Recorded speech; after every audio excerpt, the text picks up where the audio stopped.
Let's talk about Final Fantasy 15, Joe. Yeah. Once and for all. Here we go. It felt so good to be able to like reveal that cover because, you know, like as a fan, I feel like we saw a lot of really cool stuff there, and it's kind of hard to sit on all that until the big reveal sometimes. What we played is what they're calling Chapter 1, which is essentially what seems to be the beginning of the game proper, but they do reference a Chapter 0, which without getting...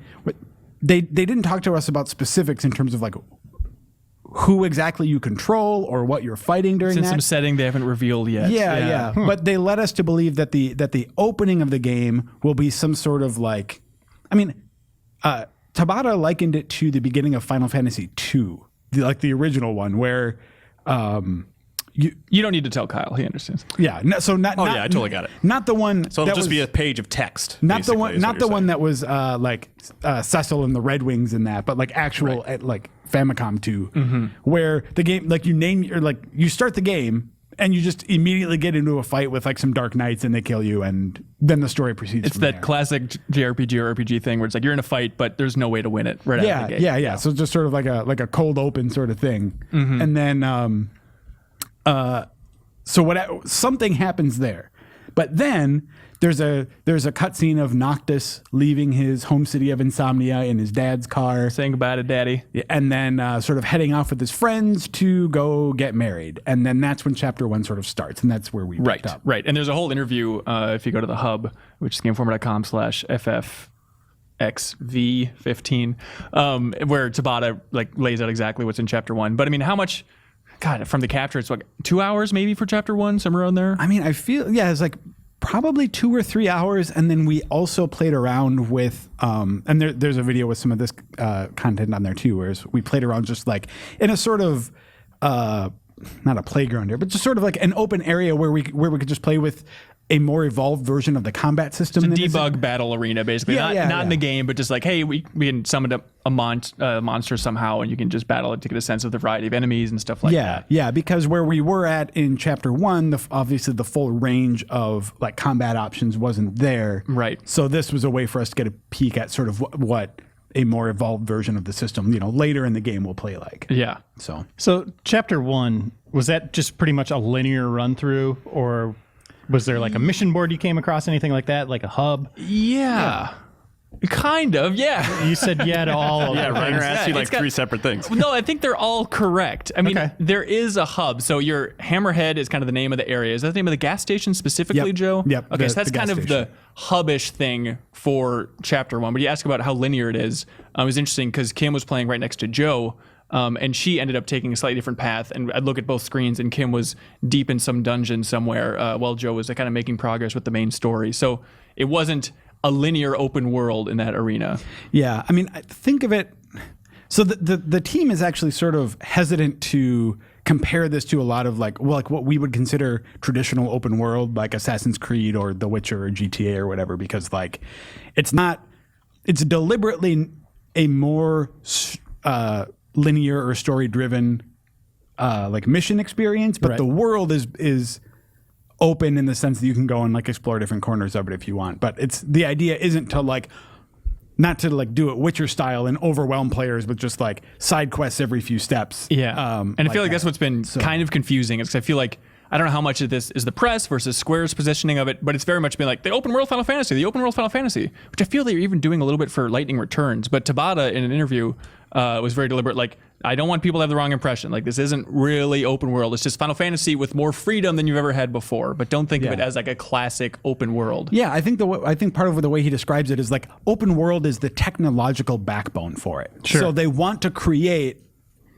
an open world that like all of this stuff exists in, but open world in terms of the way gamers understand it as like okay, so it's open world, so you have all these districts to conquer and all these collectibles to get, and all like I don't think that's really an element of it. But with that being said, there are side quests and stuff that you carry on or take on. So like while I was at Hammerhead, I go up and I like walk to the counter at some diner or something, and like one of the options is like to do a monster hunt nearby.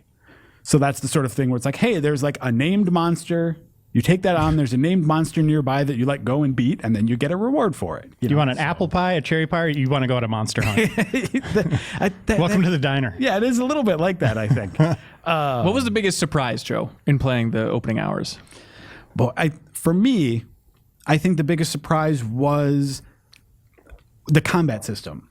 In that, like, after playing episode Duske, I was a little bit skeptical about the way that would pan out. Totally. Because I think we talked about it feels a little bit mushy-mashy. Yeah, or just sort of like it feels like in episode Duske, it felt like I was just holding down the button and slowly just kind of watching my guy attack and chip away at health, and it didn't feel very engaging to me. Mm-hmm.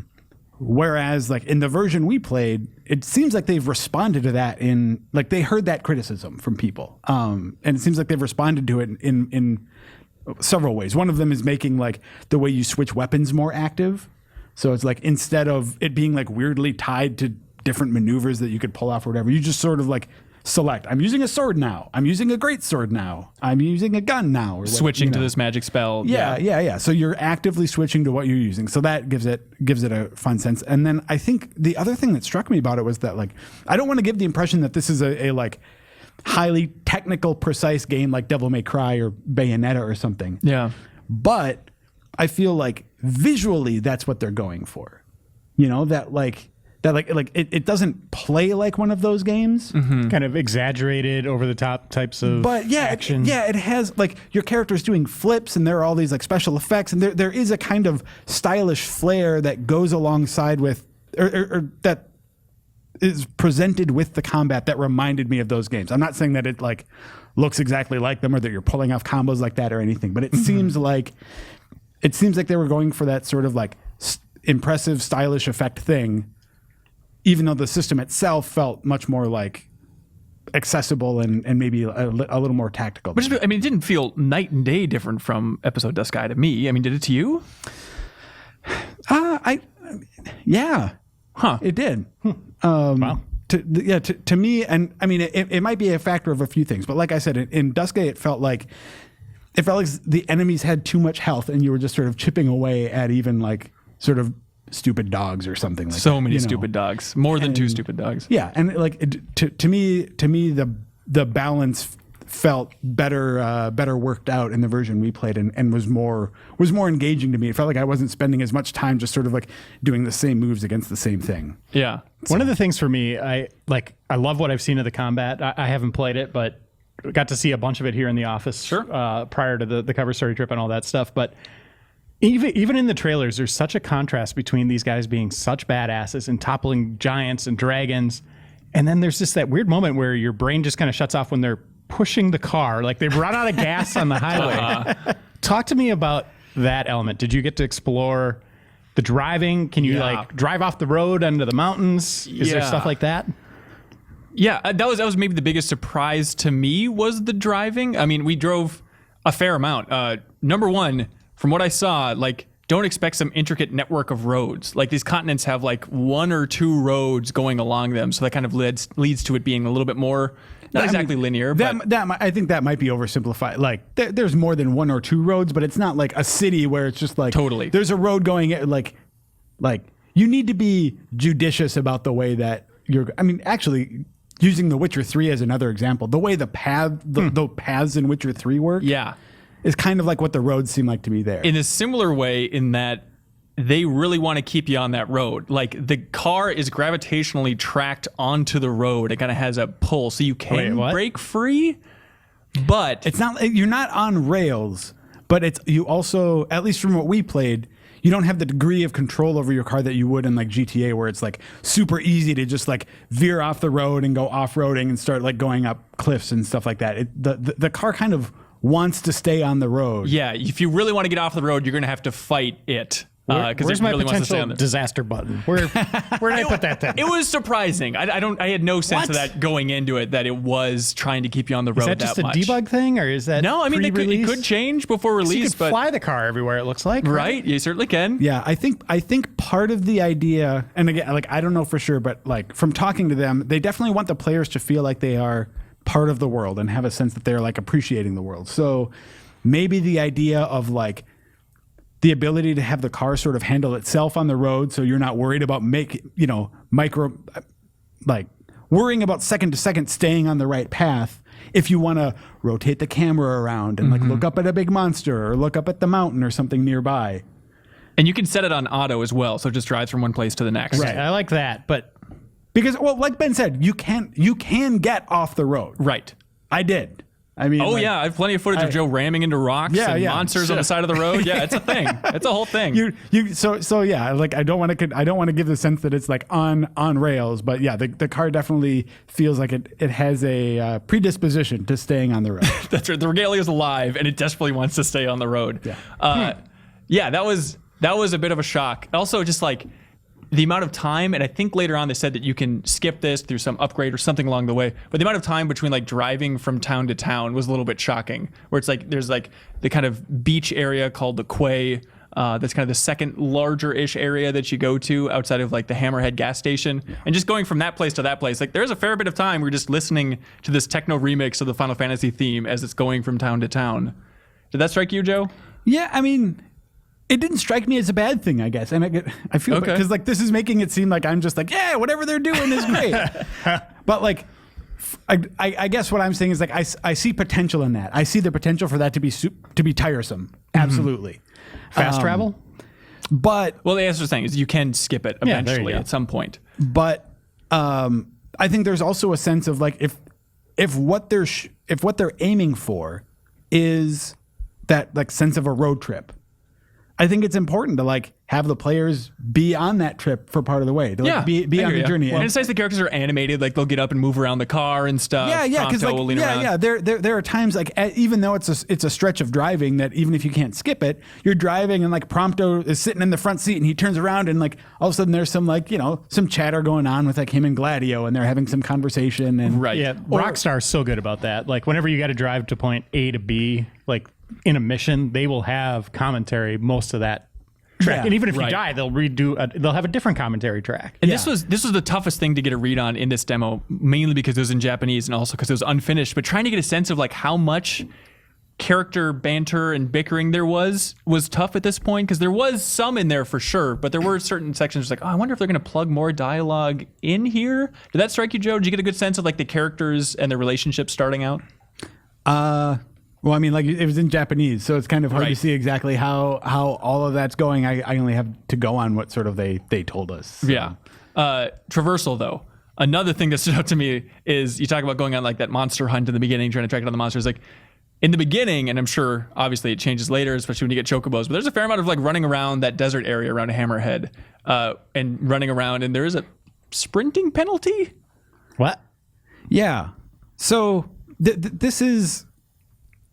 so basically you like hold down a button and you can sprint, but you can't sprint indefinitely. Okay. That makes sense. sense. Big boss. Yeah. So, there's the only problem with it I felt like was that there's no like at this point there wasn't a clear indication of like when that meter or like, when you were going to tire out. It just reminds me of Grand Theft Auto. Yeah. But the other thing I'll say about it though is like we raised this as a concern while we were there, and after the trip, one of the guys on the dev team reached out and was like, "We're working on a solution to that. Oh, really? Thanks for the feedback." I didn't know that. It was maybe one of the biggest bummers. Like, oh boy, sprinting penalties. Come on, what is this adding? There's like going to be a big alarm in the game now, where it's like running out of breath. Yeah, exactly. That's really what we're hoping for. So I guess just as far as the overworld, that was striking to me is just how it's like, oh, it is kind of more classic Final Fantasy quests and stuff, just kind of stretched between these expanses on the road where you're driving around. And I think the realization that it's not your typical open world game was my biggest takeaway from that gameplay experience. Yeah, and and this all comes back to a question that Reiner had earlier, and so like how linear is it? And I think it's got like a lot of open world games, it has a linear main quest that you can follow that will take you through the important beats. But if you want to go off the beaten path like Kim did during her playthrough, where she like went into these like mines, there's like a dungeon there. Yeah. That like you can go off and explore and like, explore other parts of the world, to me in a way that felt, I mean, they're different generations, so it's hard to like totally draw the comparison, but like it reminded me of that sense of like in the old like Super, NES and Super NES games, or even like PlayStation, the PS1 games, where there is a period of transition from one beat to another. You know, it's like you go from Midgar in Final Fantasy VII to Calm, and there's 5 minutes or so of like walking from place to place, fighting things along the way. You're not picking up a ton of quests here and there. So you just have a goal on your horizon, and you're sort of traveling. And now you're just in a convertible with a bunch of yahoos. Yeah. Okay, Yeah. That's the difference here this time around. Like other stuff we saw like a lineup of some of the monsters they're putting in the game, and we're not going to spoil anything. I think fans will be very happy with the lineup here. One thing, this was kind of funny. I saw on some forums, I guess like shortly before our issue hit, Tabata was doing another interview with someone, and they asked about tonberries, and he was like, "Tonberries are not in the game." Even though we specifically, like in our feature, we specifically called out, like, we saw tonberries. There were tonberries. Are those cactus dudes? That's cacti. you dweebus. Come on, Sorry. man. I'll see myself out. They're the creepy turtle men with the hoods and the stabbing. I think I know what you're talking about. There was one on Tim's desk when he was here. Yeah, they're all over the place. Good riddance, Tim. So you saw one in the game. We saw one in kind of like in the engine. Yeah, so here's, what we can say about that is that, like, I mean, obviously, whether or not a monster, like, Tabata knows better than we do whether or not a monster is making the final cut in a game. So, Right. like, I guess, we can't promise that. We'll just say that's from Final Fantasy 16. But we absolutely, in this, like, sort of, like, in-engine, in-game, like, monster gallery, saw a tonberry. Also, talking about biggest geek out moments, I'm not saying at all what it is, but Joe is a pretty cool customer on Cover Story Trips, and he saw something in this monster gallery that made him go, if I can do a Joe impersonation, Yeah. oh man! He lost it. That was a really good Joe. Thank you. Yeah. So I think fans can look forward to that stuff. And as Tabata pointed out, there are a lot of fans of Final Fantasy 5 and 6 on this team. And so if you're a fan of those as well, you might have some surprises coming Hey, your way. Joe. Yeah.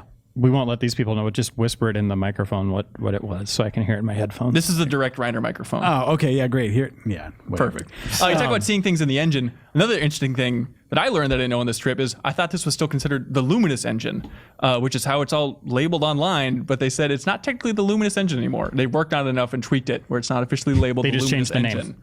Correct. Yeah. I mean, you treat that like some big revelation. I feel like I like engine talk. Well, no, but I mean, like, I feel like that was known a long time ago. Really? That's not some big I don't- thing that came out of this. Yeah. Really? I really had never heard that. Like, even like on the Wikipedia page for Final Fantasy 15, it's still listed like, Luminous engine, everybody.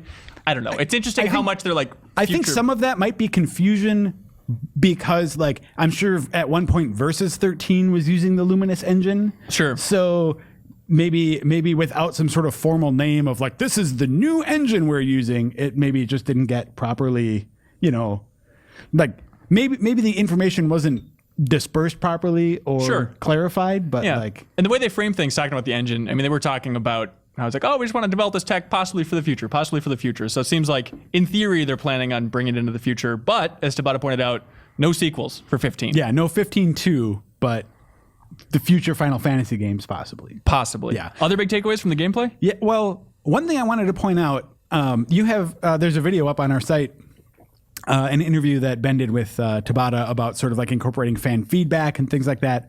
But one thing I want to like stress about this is that like I understand the skepticism that a lot of people have about this, like for a game that's been in development for so long, for people who felt slighted by the 13 games. Absolutely. Yep. And I think that there are a lot of there are a lot of people out there now who their interest in 15 is diminished because of like how long this game's taken and what the direction the franchise has gone in like the last 10 years or so. And probably like my biggest takeaway from the whole trip is that like they understand that 100%. They own up to it. The team on 15 like gets why people are dissatisfied and they're trying to do better.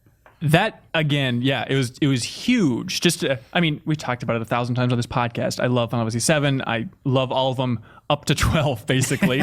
And I really fell off with 13, and even with 15's development. I mean, for so long following this thing, it's just been like, okay, I guess. But hearing how brutally honest the read on the state of the Final Fantasy brand is, it's like, they could not be saying better things as far as like, hey, we understand what fans want. We understand exactly why they're disappointed. And also, I feel like there's kind of this new era of transparency at Square. I feel like Kim wrote a feature about it with Yoshida, who's kind of the director of Realm Reborn with 14, and then Tabata, the director of 15. And it seems like those two have kind of, it feels a little bit like a cultural renaissance within Square is the vibe I got. And it seems like a lot of it came from realizing 14 was a disaster what's his name? Yoshida even put it, he's like, it's not even a game. And now they've turned it into, quote, a fat pillar of business for Square, which I like that wording a lot. But going from that and trying to reboot that and just realizing like we need to be completely honest and open with the fans. And I feel like that same kind of rebooting mentality has very much carried over to 15's development, going from Versus 13 and even beyond that. And like, it's uncommon. I mean, you guys know this too. It's like, it's uncommon for any studio to own up to a mistake like that of a previous entry. Yep. You know, like we've seen even for a game, like I remember when I was doing the Dragon Age Inquisition cover story. Oh yeah. And like there are just some there's like Dragon Age 2 was a game that I actually enjoyed a lot of, but there are just some sort of unequivocal problems with that game. And even then, like there were some people on that team who were not, it's not like they were denying it, but they certainly didn't want to go on the record like talking about the problems that game had. You don't want to throw your previous project. You don't want to throw your friends under the bus. Like but they can kind of allude to like we've been listening to the fans. Right, like we're pushing right. a little bit more in this area. But this is very much like, hey, we understand. Like again, check out the interview on fan feedback with Tabata on the site now, where it's like we understand like this could be the demise of Final Fantasy. Like this is make or break. Like 15 has to knock it out of the park. Yeah, and it's rare. Like so, what I'm saying is like for any company, it's rare for them to acknowledge that from a past installment, and it's especially rare for a Japanese company, I feel like, to do that. I mean, are you feeling optimistic about 15 at this point after your time with it? Yeah, I mean, I do. I really do. But, like we said, there's a lot of time left, and that time... Not a lot. Well... September 30th, right? Okay, September 30th, but I guess I think about, like, the way... A good example would be, like, the way the original Uncharted felt to me, like at the E3 before it came out, which was like it felt like really rough to me. And then you like, saw the potential, but it was like it wasn't right where you wanted. Yeah, and then just like 3 months later, that game came out, and like I mean, the original Uncharted is maybe not as good as the later ones, but like it really came together in those last few months. So like there's definitely the potential for this game to like use these remaining 5 months and like really come together. Yeah, that's one thing to point out. Every dev team approaches their game differently, and the state of polish things go through and passes and stuff like that. So we don't know how they're approaching it, but hopefully it comes together. Kyle, what's your read on the core problem with the Final Fantasy brand in the year 2016? And I'm not going to allow you to make a joke answer. Like, sincerely, what do you not want from 16? What do I not want from 16? Yeah. Wait, 16 or 15? I'm sorry, 15. 15? Okay. This is a weird question for me. I mean, I guess like the sort of going overboard with the sequels, like and licensing Lightning out. Like I went to San Francisco recently for like the Microsoft Build conference, and they had big billboards of Lightning holding like purses and stuff like that. And it's just like, what are you guys doing, man? So no matter what, you don't want a broader universe with Final Fantasy 15? You want it to be focused to just one game? Yeah, I think so. I have bad news for you, Kyle. They're making mobile games and animes and movies. Is that different for you than the idea of sequels? Yeah. Because you can ignore all that stuff. Okay. I guess like I don't know. You can ignore the damn purses too. You can ignore the damn purses. Kyle can't ignore a purse. You can't. Can you really ignore like Final Fantasy 13 2 though? If you want to take in that whole world, like in 13. I ignored 10 too. Yeah. I guess. Yeah, I mean, It just seems like oversaturation. Totally. And I think that's the big thing. I mean, but 15. well, and there's a cash grab element that people are wary of. I think the idea that like, oh, this is popular, so let's just churn out something to capitalize on it, rather than like let's do something that is with some sort of degree of like artistic intent. Yeah, I think for me it just comes down to just I don't know if it's a matter of are you guys overthinking it over there? just simplify and give me a good story. Like it's a weird example, but I always think back to it. Like in the same night years ago, I started replaying Skies of Arcadia and played the first 2 hours of that game, and also started playing Final Fantasy 13-2 and played the first 2 hours of that game. And it's like, one got me excited for an adventure with friends that I'm meeting along the way. That's all I want from Final Fantasy, get excited about an adventure with some friends that are interesting characters. Yeah. And it's just, I haven't had that experience for so long And I hope that they can get that out of the gate, and I hope that Yeah. the English version of that opening chapter will convey that more. Yeah, they have a unique hook there, especially for Final Fantasy. But just that idea of this road trip, as weird as it sounds and as disastrous as it could end up being, have fun with it. Understand your audience. That's a big thing too. If you want this to be a Western title and be a hit in the West, embrace that. Make sure you have people paying attention to the narrative, all that stuff over there. Don't have it be like 13, where I learned most of the game in loading screens. Yeah. like But most of the especially plot. for something so talky to not convey anything. That's my big problem with the Final Fantasy. Okay, I feel like you are unfairly holding this game's feet to the fire based on the fact that it was in Japanese and you could not understand a single word. I'm talking about So, like- specifically with that with 13 is what I'm talking Well, about. I still feel like it's applying for 15 in the way you're talking. I was like, I hope they convey it more. Well, yeah, being able to understand the language will probably a fair help. point, Hanson, I- because 13 was a narrative disaster. Yeah, it's a fair concern, but based on what we've seen so far, we can't say one way or the other whether or not this game is doing Right, but that. he's just speculating, like he's hoping. Right. I guess maybe with 15 specifically, then burrowing into that, it's weird and a little bit maybe off-putting to me to have like the 4 characters right out of the gate. Like I like the slow trickle of introducing characters where it's just like I It's just a understand. preference. Like you love Paper Yeah. Mario, where you build out your party. Like, Yeah, that's like you what want you him to should do think. it. Just drive to their house and pick them up. I would like a nice introduction of each character along the way instead of like, oh, to learn these characters' backstories, watch the anime that we're releasing free on YouTube. That's kind of the bummer to me, I guess. I will say I played about 60% of Final Fantasy 13, the first one. Never Okay. finished it. I feel like I already have much more understanding of where the story is going in 15 than I do 13. That's good. Like Yeah. I know Noctis's motivations. I know he's got a special relationship with his father, and he's going to marry somebody, and something goes wrong there. Where 13, it's like there was a big Crystals. crystal in the sky at Yeah. some point, and Lightning told her little sister not to date the Troy Baker or something. That's right. I think that was 13.3 then, where there's Okay, the Troy that's Baker right. storyline. And then you bought 3 purses. That's you don't right, know what's that's going right. on. Here's the other thing that's weird. Is like for in Final Fantasy VII, you start out with Cloud, Tifa, and Barrett. I mean, like Tifa takes a while. I mean, a little while before you get introduced to her.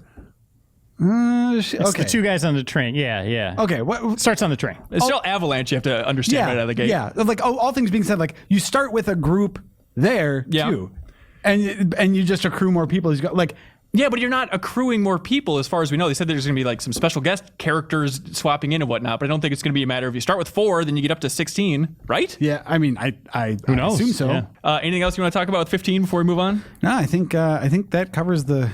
Yeah, that's a lot of it. But again, send feedback to podcast@gameinformer.com for the upcoming episode. We'll also have a post on the site where you can leave a comment and whatnot, but this was one where I'll have Kim in a more of a special edition format. Like we did it with Metal Gear back in the day, where people write in questions. We talked about And so all that we had played with Ground Zeroes. Yeah, so we can address. I mean, I'm sure that fans out there, like we did before we saw the game, like have a lot of questions about how it is, and there's obviously stuff that was just like, kind of. We didn't get every last detail into that cover story. So Absolutely. Especially just the other interviews we did. We're going to be rolling out a lot of that onto the site and in our hub and whatnot, so stay tuned for that. But there's a ton more to talk about Final Fantasy.